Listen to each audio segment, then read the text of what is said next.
nous-mêmes. Donc c'est un peu ça, c'est toujours à la suite de l'atelier. Le projet l'AEDUMET est un projet qui vise au suivi de la mise en œuvre des différents engagements pris par les autorités du Mali lors des rencontres internationales ou nationales.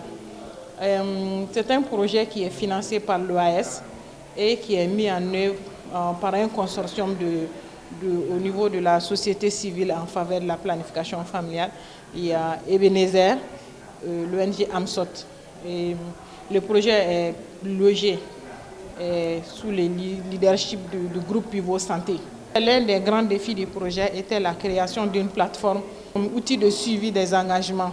Et la plateforme a été créée et opérationnelle depuis le 2 février 2021. Et la mise en place du comité de pilotage, un comité de pilotage très représentatif par rapport au niveau des ONG qui œuvrent dans le domaine de la santé, de la reproduction, et l'accompagnement du ministère de la Santé à travers l'implication du cabinet du ministère de la Santé à toutes les activités du projet, l'implication des structures membres de la coalition et aussi des jeunes ambassadeurs. Cet office rentre aussi effectivement dans les engagements du Mali depuis 2006. Nous avons pris l'engagement de diriger nos divisions au niveau de l'OAS en direction. Donc le Mali, c'est seulement en 2020 que le Mali a érigé sa sous-direction en direction générale appelée l'Office national de la santé et de la reproduction. C'est aussi à cause du fait que notre taux de prévalence contraceptive reste bas et notre taux aussi de mortalité maternelle reste très élevé.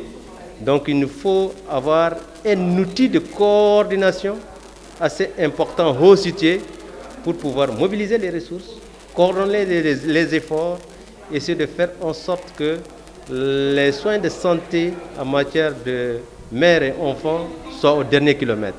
À noter que dans le cadre de l'un de nos projets Ma Santé, Mon Droit, nous sommes en partenariat avec le projet l'AEDUMET. Nous avons même identifié 5 engagements parmi les 16 qui concernent les ados jeunes, dont nous allons suivre aussi à travers cette plateforme-là pour suivre la mise en œuvre de ces engagements et interpeller les décideurs sur le niveau d'exécution, qu'est-ce qui ne va pas au niveau national pour que la préoccupation de ces ados jeunes-là aussi puisse être prise en compte. Surtout avec la loi SR, dont nous avons fait un débat houlé aujourd'hui. Parce que l'existence de cette loi-là, je le savais déjà. Mais voir tout, parcourir les articles et puis me l'expliquer un à un, je suis tout à fait comblée de joie parce que j'ai compris le contenu même de la loi SR.